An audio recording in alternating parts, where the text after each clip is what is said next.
자, 보자.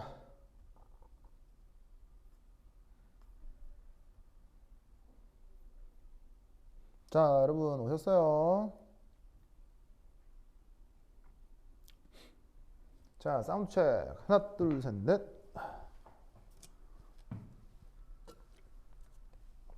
오케이, 됐다. 자, 그 다음 보자. 자, 어디냐면 그 다음 페이지 326페이지입니다. 자,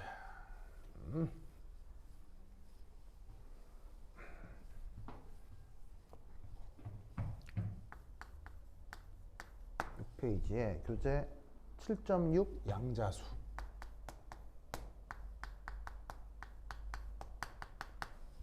이 부분 보겠습니다.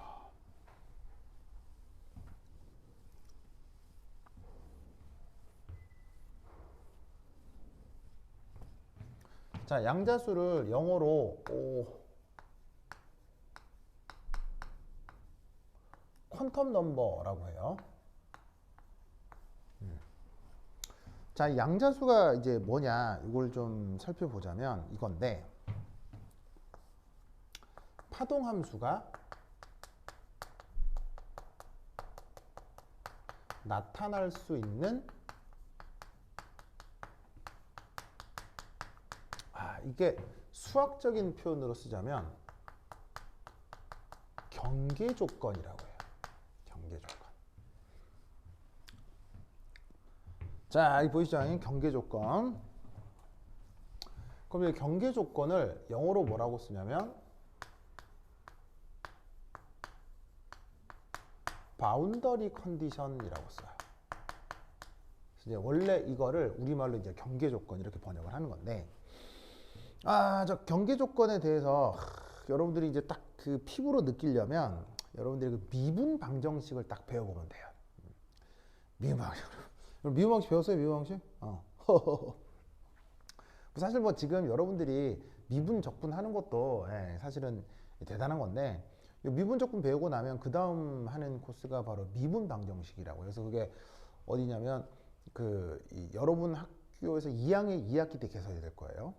그래서 하여튼 여러분 학교에 대해서 내가 별의별 걸 다 알고 있는데, 왜냐하면 어떻게 알게 된 거냐면 여러분 선배 중에 그 화학 수업을 나하고 잘 들었던 선배가 있어요. 근데 이제 그 학교에서 그 화학 수업을 했던 어떤 선생님한테 이 친구가 너무 실망을 한 거야. 그래갖고는 그 2학년 2학년 2학기나 3학년 1학기야. 요때 3학년 1학기구나. 3학년 1학기 때 분석화학이라고 하는 걸 들었어야 되는데, 얘가 그 학교 선생님이 너무 막 마음에 안 들어가지고 분석화학을 안 듣고, 분석화학 들으면 정말 쉽게 점수 따를 수 있거든요. 대신 얘가 이제 미분 방식을 들었던 거야. 그래갖고도 이제 막 선생님 이번에 도저히 분석화학 안 듣고 미분 방식 들을 거예요. 해갖고는 내가 여러분 3학년 1학기 때 미분 방식이 개설되는 걸 내가 다 알아. 푸하하. 어쨌건. 그래서 여러분 학교 교과 과정 중에도 이 미분 방정식이 있기 때문에 여러분들 중에 누구는 아마 이걸 듣게 될 거예요. 그러면 그때 미분 방정식과 관련된 어떤 수리적 과정을 이게 막 풀다 보면 이 바운더리 컨디션이라는 게 자연스럽게 나오기 때문에 그때 이런 거구나를 피부로 느낄 수가 있거든요. 진짜로 미분 방정식 첫 시간만 들어, 1시간만 들어도요, 이 경계 조건이 뭔지 알 거야. 자, 근데 이제 이거를 말로 풀어 쓰자면 이건 거지. 어떤 함수가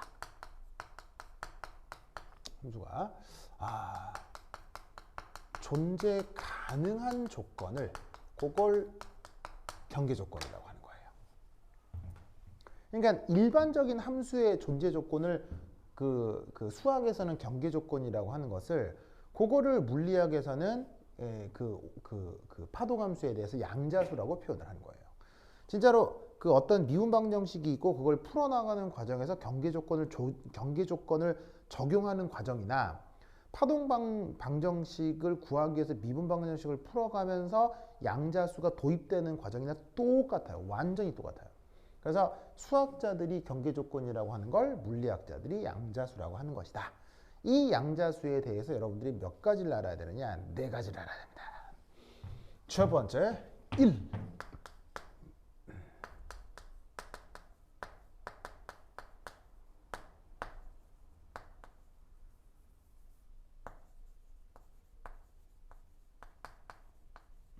짜잔. 요거. 원래 말로는 프린시펄 퀀텀 넘버라고 하는데 우리말 번역은 수 양자 수라고 하는 것입니다. 프린시펄 퀀텀 넘버 우리말 번역은 수 양자 수.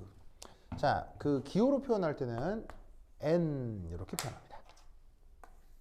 이거 어디서 많이 봤던 거예요? 바로 앞서 보호 모델 할 때 여기 도입한 요 n 이게 바로 저거예요. 물론 보호 모델은 양자역학이 아니기 때문에 이게 정확한 주양자 수라고 할 수는 없어요. 그리고 보호 역시 이거에 대해서 특별한 이름을 언급한 건 아니고요. 그래서 후대 사람들이 이렇게 그 양자역학 모델에서 이 주양자 수를 도입한 것이 여기에 있는 보호 모델의 이 n 값이랑 뭔가 관계가 좀 있거든. 그래서 이제 나중에 저게 이제 주양자 수다 이렇게 얘기를 하긴 하지만 보호 시대 때는 이 말이 없었어요. 주양자 수란 말이. 어쨌건 그 파동함수 특별히 이제 하이드로제닉 아이온에 대한 그 해법을 통해 얻은 그 오비탈에서 이렇게 이제 주양자수라고 하는 게 드러나는 건데 이 주양자수라고 하는 녀석의 경계 조건은 바로 요겁니다. n은 항상 1, 2, 3의 자연수로만 나타나야 됩니다. 그리고 이 녀석의 어떤 물리적 의미를 살짝 부여하자면 얘는 이렇게 생각하시면 돼요. 바로 핵에서부터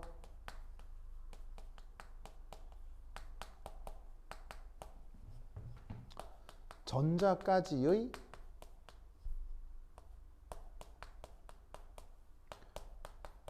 거리에 대한 정보를 주로 가지고 있습니다. 이게 100% 핵에서 전자까지 거리를 결정하는 건 아니지만 주로 저 n이라고 하는 게 핵에서 전자까지의 거리에 대한 어떤 주요한 정보들 많이 살펴줘요, 알려줘요. 그래서 뭐 다른 요소도 있지만 어쨌거나 이 그 뭐냐면은 핵에서 전자까지의 거리를 r이라고 할 때 이 r이라는 값이 커져요. 언제 커지냐면 이 주양자수가 커질 때. 아시겠죠?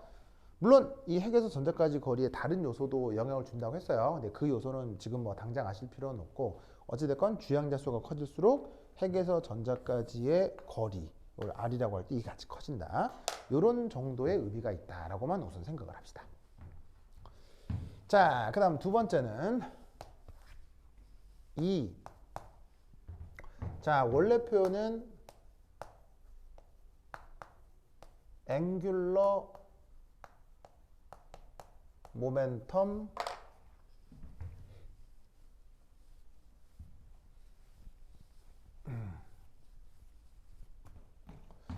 자, 퀀텀 넘버예요.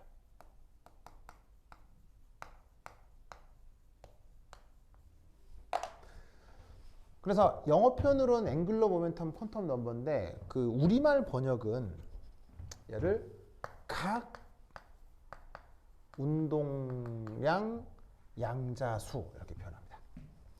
그래서 그 우리말 번역이 각 운동량 양자수인데 이거를 그 일제시대 때 어떻게 번역했었냐면요. 바로 되도 않게 부양자수 뭐 이런 식으로 이상한 번역이 있을 수도 저런 이상한 번역을 했었어요. 옛날엔.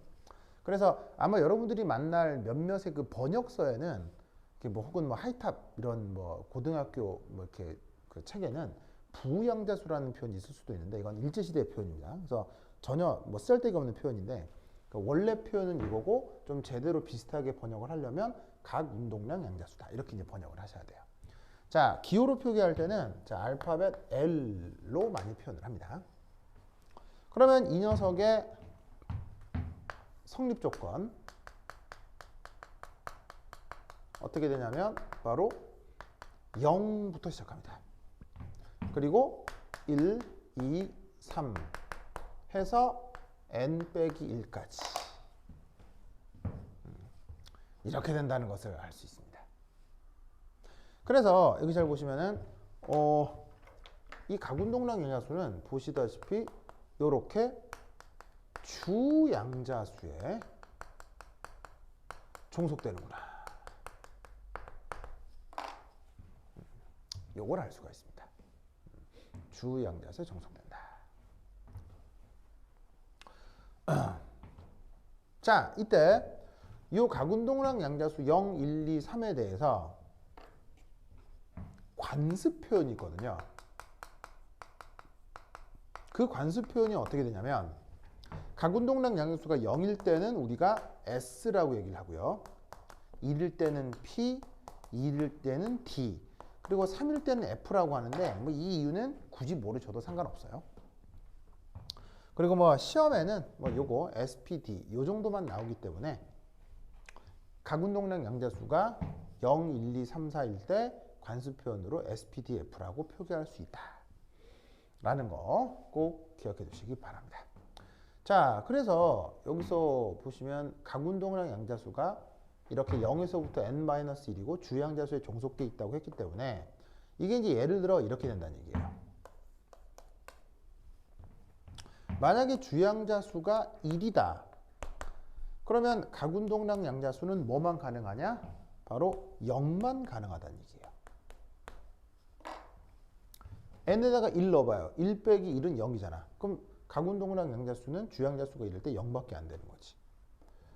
근데 만약에 예를 들어서 주양자수가 2다. 그럼 가군동량 양자수는 0이나 1을 가능한 거고요. 주양자수가 3이면 가군동량 양자수는 0, 1, 2를 의미하는 거지. 그리고 마찬가지로 주양자수가 4면 뭐 요까지만 해볼게요. 0, 1, 2, 3이 나타날 수 있고. 아시겠죠? 이때 요런 상황을 S오비탈이라고 하는 거고요. 요런 상황을 P오비탈이라고 하는 거고 요런 상황을 D오비탈이라고 하는 거예요. 혹은 이제 뭐 요런 상황을 F오비탈이라고 하는데 결국 알 수 있는 건 뭐냐면 주양자수가 1일 때는 S오비탈 한 가지밖에 없구나. 2일 때는 SP오비탈, D오비탈, S오비탈, P오비탈이 나타나는구나. 3일 때는 SPD가 가능하고 4일 때는 SPDF가 가능하구나. 를 이런 어떤 경계 조건의 어떤 그 조합으로부터 판단을 할 수가 있죠. 그래서 이게 가군동량 양자수가 이런 식으로 주양자수에 종속되어 있다는 것이 굉장히 중요합니다. 자, 그런데 이 가군동량 양자수의 실제적인 의미는 뭐냐? 이렇게 생각하시면 됩니다.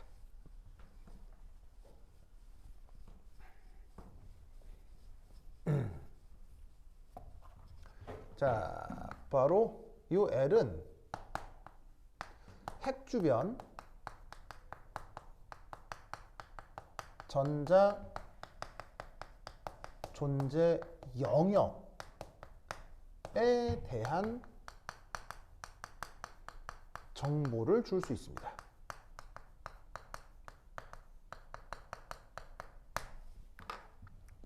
근데 이렇게 쓰면 조금 뭐 말이 좀 그렇잖아요. 그래서 좀 더 쉽게 표현하면 이거예요. 바로 L은 오비탈 모양을 결정해요.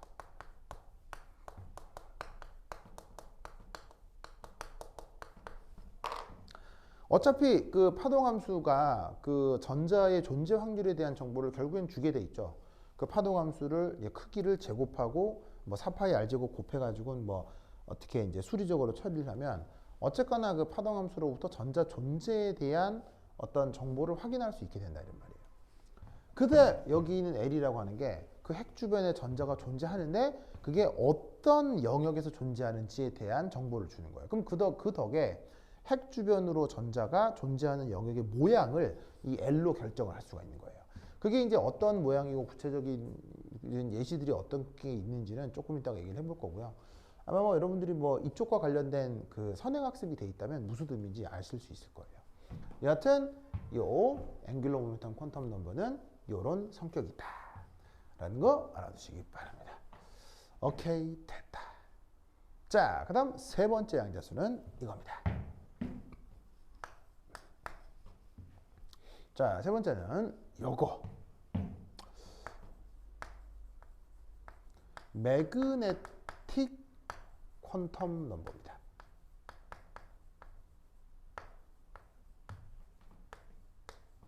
매그네틱 콘텀런트. 자, 우리말 번역은 자기 양자 수입니다. 자기 양자 수. 그리고 표기할 때는 ML 이렇게 표현합니다. 자기 양자수 ML. 자, 이게 뭐냐? 우선 첫 번째 이 녀석의 경계 조건.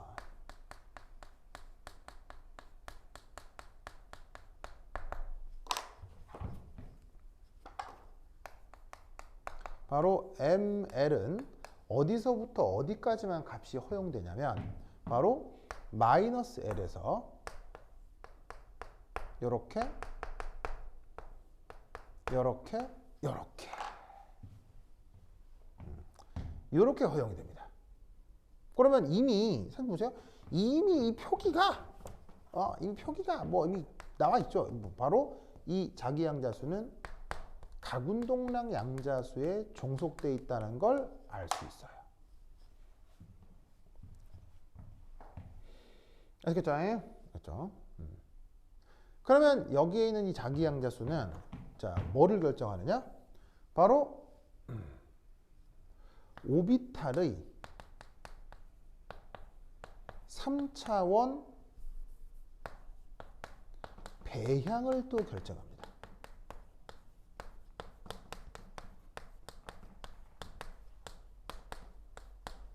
자, 여기 또 이제 희한한 표현 하나 나오는데 배향. 자, 얘를 그 영어로 쓰면 오리엔테이션이라고 이렇게 쓰거든요. 아, 그럼 이게 자, 앞에서는 모양이랬고 지금은 배향이랬고 이게 뭔 말이지? 자, 이겁니다. 자, 잘 봐요. 자, 여기 이제 분필 지우개 있지요. 여기 종이컵 있지요. 당연히 이 모양하고 이 모양은 같은 모양이에요, 다른 모양이에요?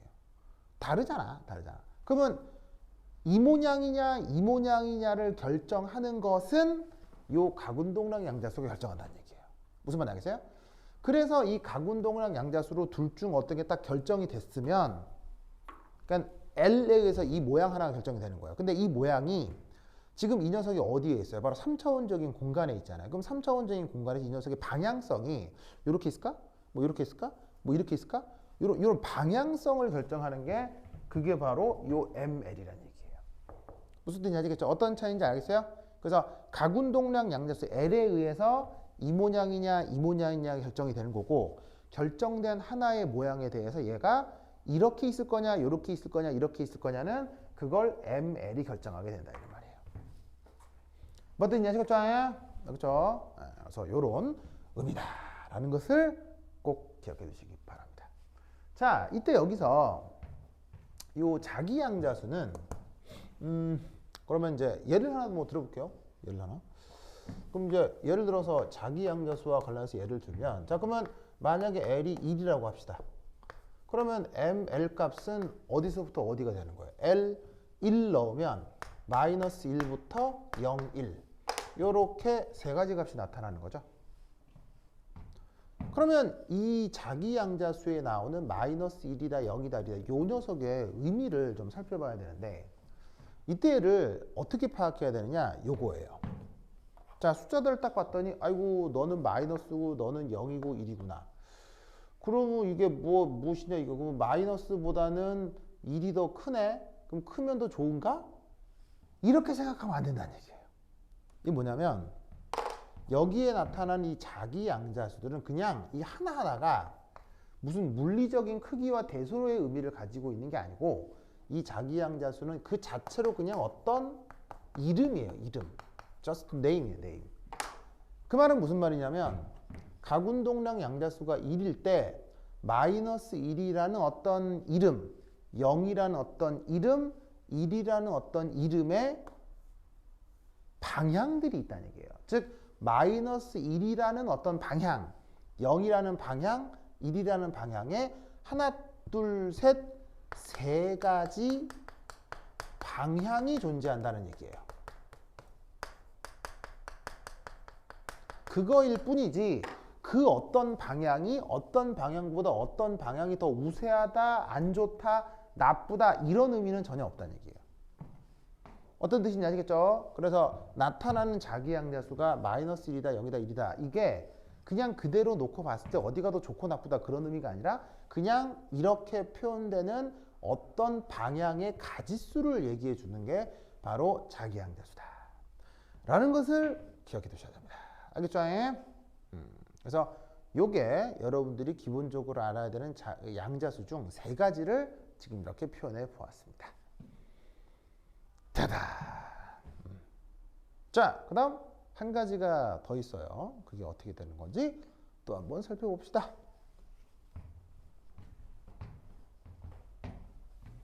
으쌰.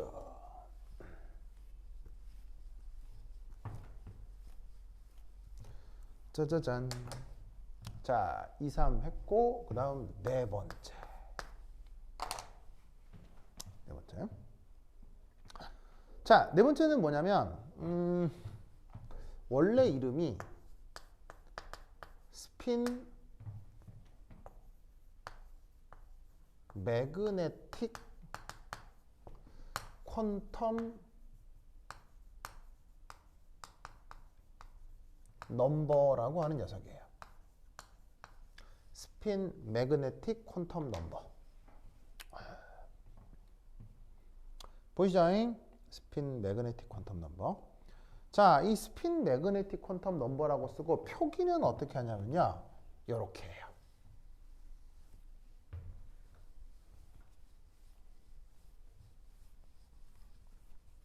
바로 MS라고 씁니다. MS. 그리고 원래 영어 표현이 스핀 매그네틱 퀀텀 넘버니까 그냥 저렇게 쓰면 되는데 이걸 우리말로 한번 번역을 해볼까요? 그럼 번역을 할 때는 어떻게 쓰는 게 좋으냐면 바로 스핀 자기 양자 슈 스핀 자기 양자 슈 이렇게 쓰면 된다 이런 말이에요. 무슨 말 알겠죠? 그러면 저 스핀 자기 양자 슈 이렇게 쓰고 영어로 스핀 매그네틱 퀀텀 이렇게 하면 되는데 묘하게도 얘를 왜 그런지 모르겠어요. 우리나라에서는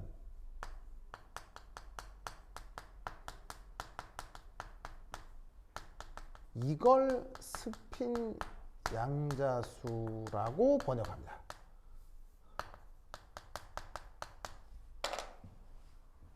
이게 상당히 잘못된 번역이거든요.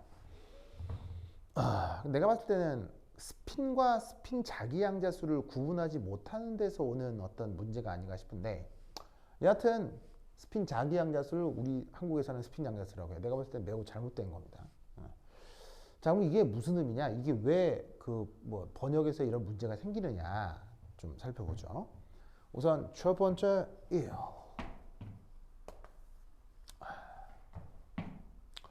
전자를 전자답게 만드는 자, 전문 용어로는 고유한 성격.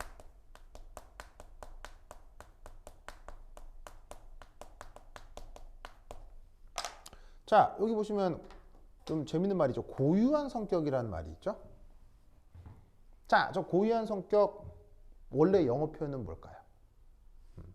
이런 정도의 단어는 알아두시면 좋겠어요. 바로 intrinsic property라고 합니다.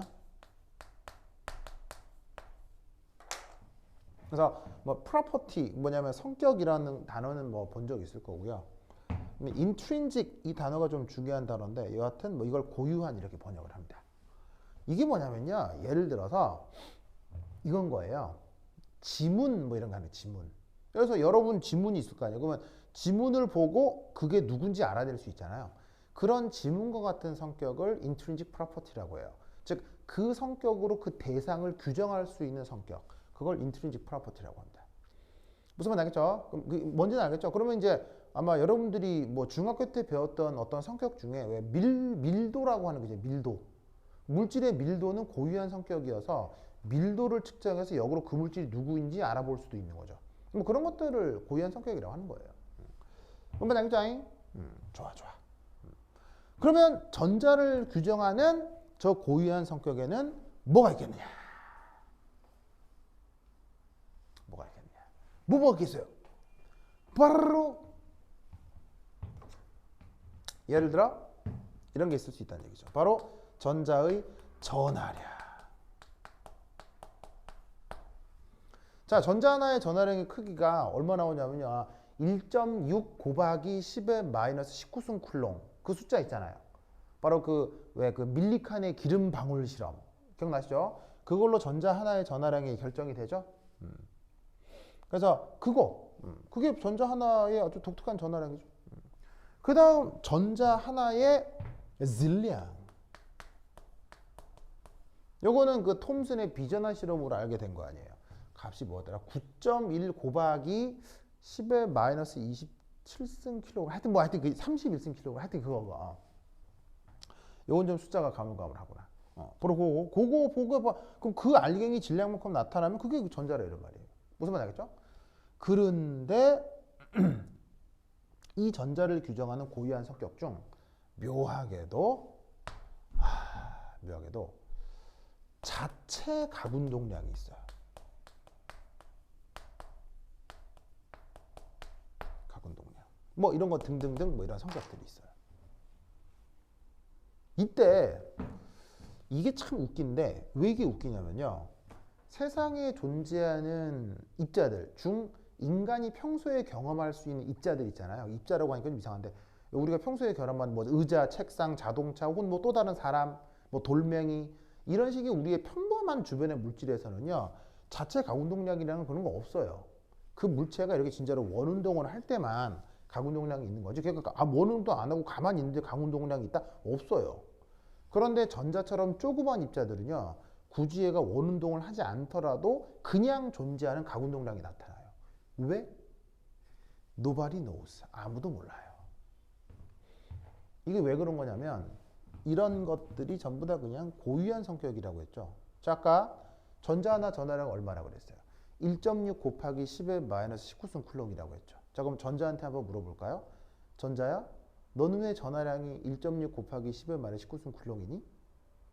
라고 묻는 것은 뭐라고 묻는 거랑 똑같냐면요. 여러분, 당신 지문은 왜 그 모양으로 생겼어요? 라고 묻는 거랑 똑같아. 아니, 내 손의 지문이 이 모양으로 생긴 게 무슨 이유가 있어요, 없어요? 그리고 이유 어떻게 알고? 그 이유 알면 그 신이게? 무슨 말 알겠죠? 그러니까 이 고유한 성격이 왜 이렇게 부여되는지는 아무도 모르는 거예요. 그냥 이런 성격이 전자에 부여가 되어 있구나 라고 생각을 하면 된다. 이런 말이지. 무슨 말 알겠죠? 그러니까 얘는 이유가 없어요. 그냥 그러려니 하시는 거예요. 알겠죠? 네. 그래서 사실은 보통의 우리의 물리적 현상에서는 나타나지 않는 현상이기 때문에 인간이 몰랐다가 20세기 초에 그 디락이라는 물리학자가 이 그 슈레딩거의 파동역학하고 양자역학하고 아인슈타인의 상대성 이론을 접목해요. 그러면서 파동 방정식을 풀어내면서 그때 전자에 이런 성격이 있구나를 발견하는 거예요. 왜 있는지는 모르고요. 전자에 저런 성격이 있다를 발견하게 된 거예요. 그러니까 그 양자역학의 상대성 이론을 섞어야 되니까 대부분의 인류는 죽을 때까지 몰라도 되는 거예요. 무슨 뜻인지 아시겠죠? 그냥 그러려니 하시면 됩니다. 알겠죠? 하여튼 그렇다. 그럼 이때 그 전자의 자체 각 운동량을 나타내는 양자수를 그걸 스핀이라고 하는 거예요. 그 스핀은 2분의 1 온리입니다. 알겠죠? 이 S를 이걸 원래 스핀 퀀텀 넘버라고 하는 거예요. 무슨 말인지 알겠죠? 그래서 전자의 경우 자체 가운동량이 있는데 그걸 표현해주는 양자수를 도입할 수 있잖아요. 그게 전자의 경우는 2분의 1이거든요. 이 값을 스핀 양자수라고 하는 거예요. 그러니까 지금 여기서 소개하려고 하는 스핀 자기 양자수와 스핀 양자수는 다르다는 얘기예요. 근데 이 스핀 양자수를 대한민국에서는 스핀 자기 양자수로 이상하게 쓰고 있다고요. 무슨 말 알겠죠? 그러니까 지금 이 스핀에 대한 얘기를 할 때 그 얘기를 하는 화자가 이걸 얘기하고 있는 건지 아니면 이걸 얘기하고 있는 건지를 여러분들이 구분해서 들어야 돼요. 참 희한하죠. 여하튼. 근데 이때 세 번째 뭐? 그 스핀에는 놀랍게도 두 가지 방향성이 있습니다.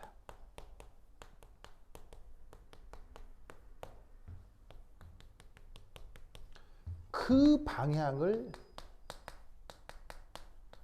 지금 저기 MS가 표현해 주는 거예요. 무슨 말인지 알겠죠? 알겠죠? 그러니까 스핀 양자수와 스핀 자기 양자수는 원래 달라. 그런데 매우 혼용해서 쓰고 있다는 거예요. 그래서 스핀이라는 양자수가 있는데 이 녀석의 방향성을 표현해 주는 게 그게 지금의 MS야. 근데 그게 몇 가지 방향이 있다고? 두 가지 방향이 있다고 했지? 그럼 그걸 어떻게 표현하느냐? 이렇게 표현해요.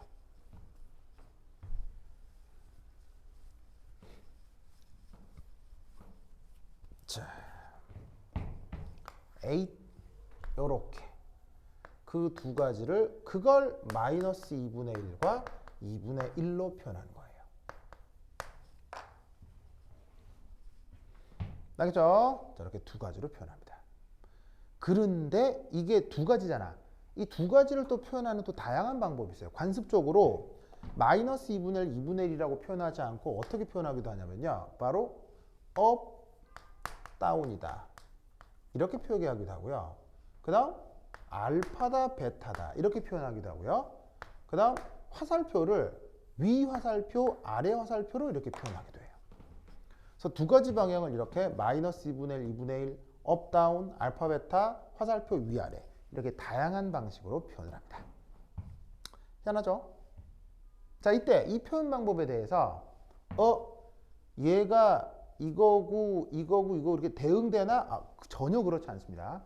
얘가 어디에 어떻게 대응되는지는 아무도 알 수도 없고 뭐 그렇게 대응할 필요도 없어요. 그냥 서로 다른 두 가지 방향을 이렇게 표현하거나 이렇게 표현한다는 얘기예요.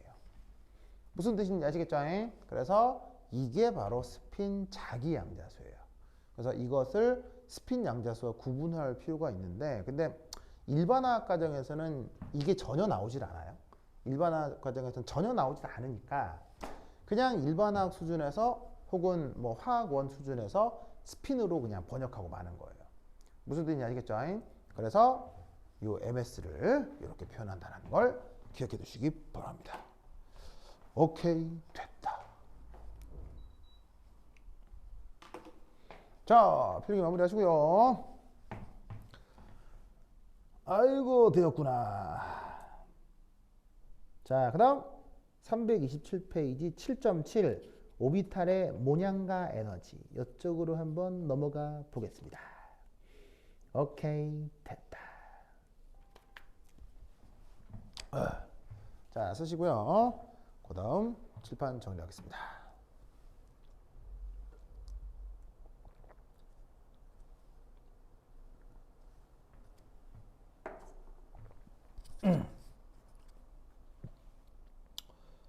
아이고. 자, 지금다. 지우자. 으쌰. 지우자.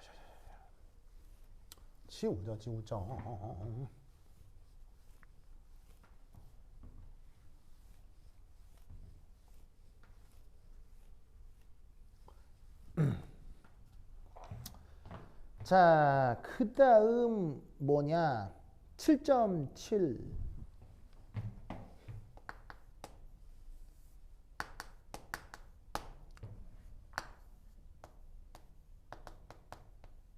자, 오비탈의 모양과 에너지. 자, 여기 오비탈 또 나왔네. 자, 오비탈 뭐라 그랬어 내가? 오비탈 뭐야? 오비탈 뭐냐면 그냥 파동 함수지 오비탈도. 근데 그 적용 대상이 어디라고 그랬어요? 바로 하이드로제닉 아이온에 딱 전자가 하나 있는데 그 전자에 적용된 파동 함수를 오비탈이라고 했지. 그래서 이 오비탈은 파동 함수 중 가장 복잡한 거야, 가장 단순한 거야? 가장 단순한 행 거야. 알겠죠? 그래서 그걸 오비탈이라고 한다. 자, 그런데 이 오비탈이 이제 뭐냐면 그 오비탈이라는 말을 썼으니까 이제 파동함수는 아닌 거예요. 파동함수 중 가장 간단한 꼴인 오비탈. 그것도 수소 원자에 적용을 했을 때. 그래서 이 오비탈에 대한 어떤 계산의 결과가 있을 거 아니야. 이제 그 계산 결과를 뭐 물리학적으로건 화학적으로건 써먹어야 될 거 아니야. 그럼 그 계산 결과 각을 가리켜야 될 거 아니야. 그게 지금 이 챕터에서 나온다고. 알겠죠? 자, 그럼 우선 첫 번째 1. S 오비탈. S 오비탈. 자, 이건 아까 관습적으로 누구를 표현하는 거라고 했어요? 바로 각운동량 양자수 0을 얘기하는 거라고 했지, 0이. 보시죠? 근데 여기서 각운동량 양자수가 0이면 당연히 자기 양자수는 뭐야요? 0이겠죠. 보이시죠? 자, 그러면서 내가 했던 말이 뭐냐면 자기 양자수의 의미는 뭐라고 했어요? 이 값이 크냐 작냐가 중요한 게 아니라 이게 나타나는 이 경우 이게 중요하다고 했죠? 그럼 자기 양자수가 0일, 그러니까 각운동량 양자수가 0일 때 자기 양자수가 0이라는 한 가지가 나타난다는 얘기예요. 그 말은 S오비탈은 한 가지가 나타나는구나. 그걸 보여주는 게 이 자기 양자수의 의미다. 아시겠죠? 자, 그러면 이 S오비탈에서 나타나는 중요한 특징들을 살펴볼 텐데 우선 첫 번째 1. 이 S오비탈은 구형 대칭성이 나타납니다. 자, 구형 대칭성이라는 게 뭐냐? 여러분 그냥 수학 시간에 기하학적으로 뭐 원도 배우고 뭐 구도 배우잖아요. 그 원하고 구를 수학 시간에 어떻게 정의해요? 자, 어떤 중심으로부터 같은 거리에 있는 점을 다 모으면 그게 2차원에서는 원이고 3차원에서는 구가 되죠. 그런 식으로 원과 구를 규정한다 이런 말이에요. 그런데 그 3차원에 있는 그 원 혹은 2차원에 있는 원, 3차원이라고 했을 때 그 구, 그 각각의 점들에서 함수값이 다 똑같다라고 하면 그걸 S오비탈이라고 생각하면 된다 이런 말이에요. 알겠죠? 그래서 이 구형 대칭성의 의미는 이겁니다. 핵에서 같은 거리의 위치면 함수값과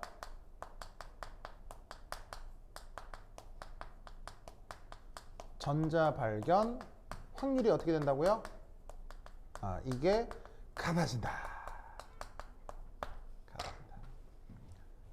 그것을 우리가 수리적으로 구형 대칭성이다 라고 얘기를 하는 것입니다. 오케이, 됐다. 그 다음 이 S오비탈에서 나타나는 이제 또 하나의 특징은 두 번째 뭐지? 바로 N. 자, N이라고 하는 게 뭐였어요? 아까 Z 양자수죠. Z 양자수. 이 N 값이 클수록 S오비탈의 크기가 더 커진다. 이렇게 생각을 해볼 수가 있어요. S오비탈이 생긴 걸 구형으로 표기를 하는데 그게 주양자수가 커질수록 더 크게 표현이 된다는 얘기죠. 자, 그거는 앞서 주양자수가 어떤 의미를 담고 있다고 했어요? 바로 핵에서 전자까지의 거리에 대한 정보를 주양자수가 담고 있다고 했죠. 그래서 n이 클수록 핵에서 전자까지 거리가 더더더 조금 더 멀어질 수 있다고 했고요. 그게 저기에 있는 저 s 오비탈에 적용이 되면 그 오비탈의 크기, 그 구형의 크기가 점점점 커진다. 이런 식으로 생각을 해볼 수가 있다고요. 그래서 그걸 고려한 s 오비탈의 몇몇 예시들을 좀 그림으로 좀 그려볼 텐데요. 이렇게 되겠습니다. 자, s 오비탈 그림을 그릴 텐데 이렇게 한번 표현을 해보겠습니다. 자, 좋아.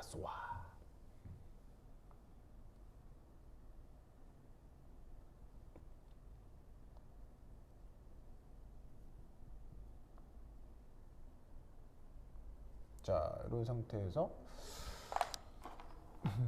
이렇게 하고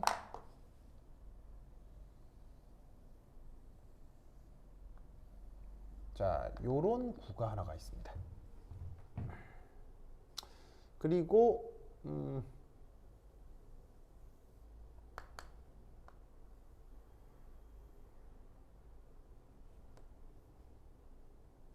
이렇게 그다음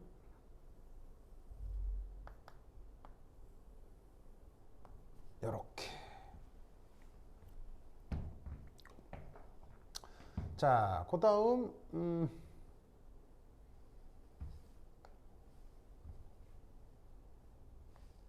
이렇게 하고 이렇게 된 상태에서 자, 이렇게 하고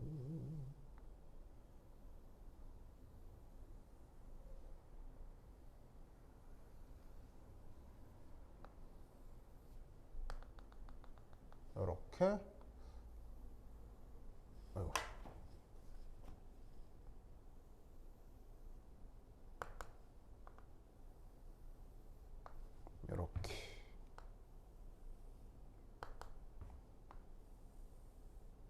이렇게 자, 그 다음에 하나 둘셋 하나 둘셋 하고 오케이.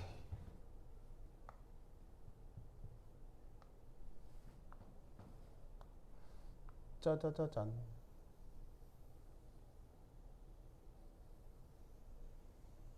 그래서 오케이.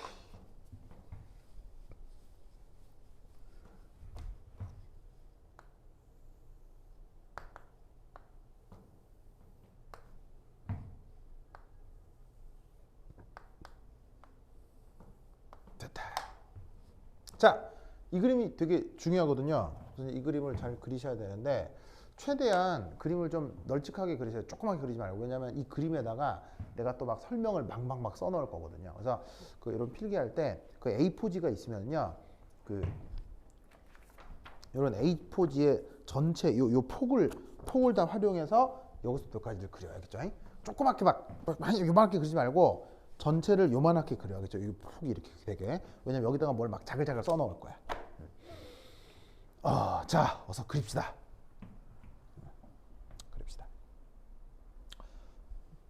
자, 이제 이게 뭐냐? 요래,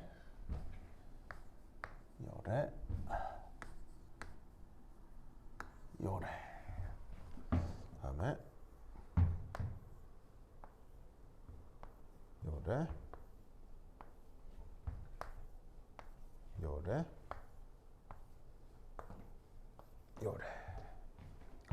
그리고 얘는 요렇게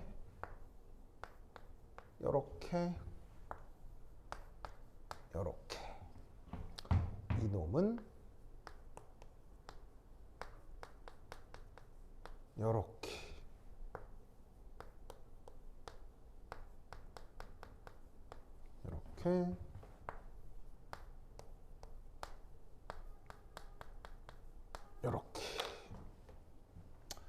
되다.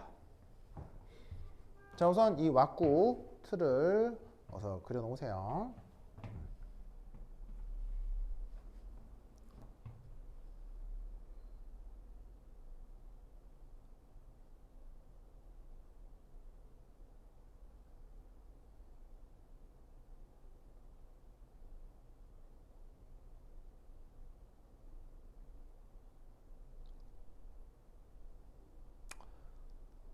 좋아.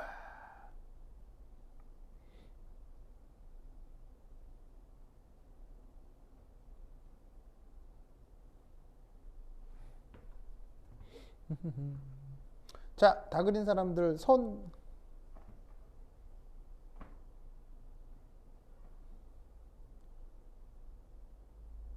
자, 넉찍하게 그려, 널찍하게. 오케이. 자, 우선 첫 번째. 여기서 보시면 우선 제가 뭐 S오비탈이 무슨 대칭성 간다 그랬어요. 구형 대칭성 간다 그죠. 9. 그래서 생긴 걸 어떻게 그랬어? 9. 알겠죠? 자, 그리고 여기 빨간 점땡이. 이 뭐겠어요? 바로 핵. 여기 빨간 점땡이. 알겠죠? 자, 그리고 그것에 대해서 여기 R. 이 뭐겠어요? R. 이건 바로 핵에서 전자까지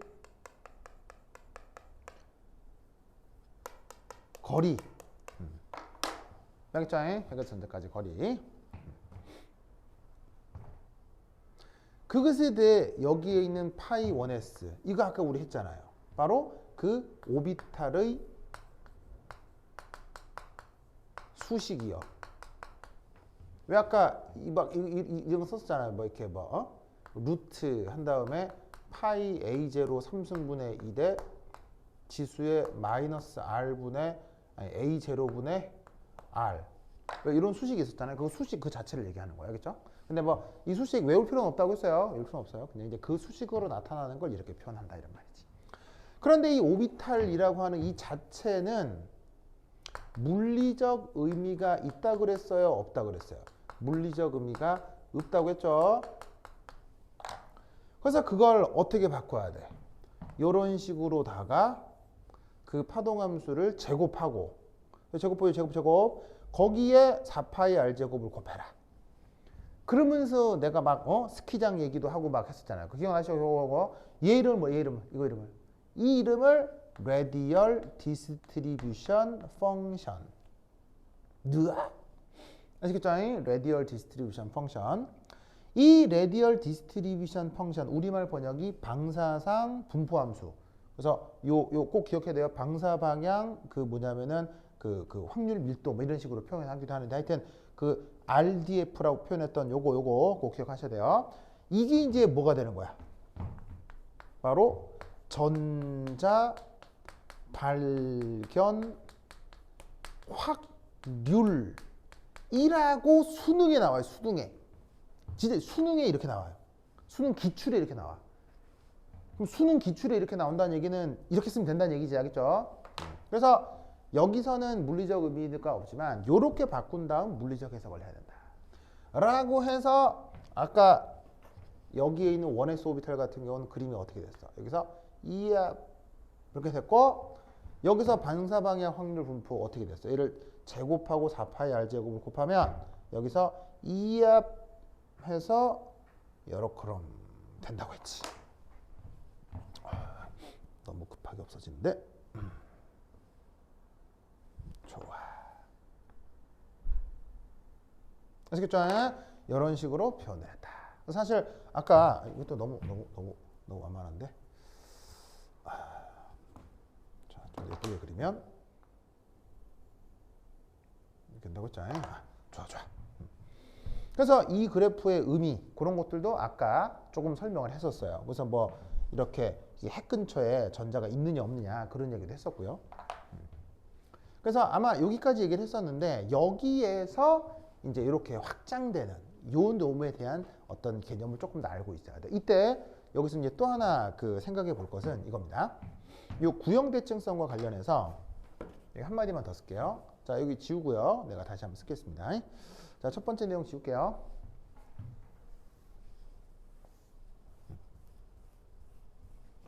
여기서 요렇게 바로 전자 발견 확률이 90% 정도 되는 영역까지를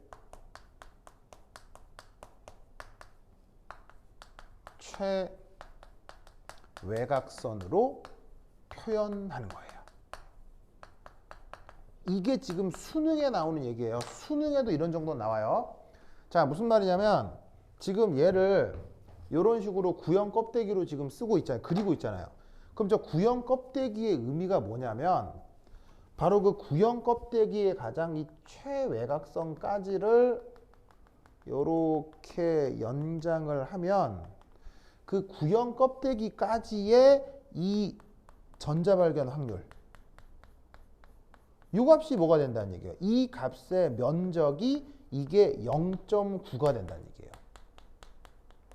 앞서 여기서부터 전체 면적은 뭐라고 했어요? 전체 면적은 항상 1이라고 했죠. 전자를 발견할 전체 확률 100%. 그런데 얘를 이렇게 구형 껍데기로 그린 건 바로 전자 발견 확률 90%까지를 되는 영역을 이렇게 외곽선으로 표현을 한 거란 얘기예요. 이게 전자 발견 확률을 이 100%까지 잡으려면 여기는 어디까지를 얘기하는 거냐면 바로 무한대 거리까지를 얘기하는 거예요. 즉 무한대라 하면 전 우주를 무한대라고 하는 거예요. 즉 어떤 핵에서 그 핵이 가지고 있는 전자를 발견할 확률이 100%가 되는 모든 경우의 수를 다 고려하려면 그 핵에서부터 전 우주 영역에 대해서 다 고려를 해야 되는데 그건 현실적으로 말이 안 되잖아요. 그러니까 그걸 제외한 그렇게 얘기하면 안 되고 대략 90%까지 영역만 이렇게 최외곽선으로 표현을 한 것이다.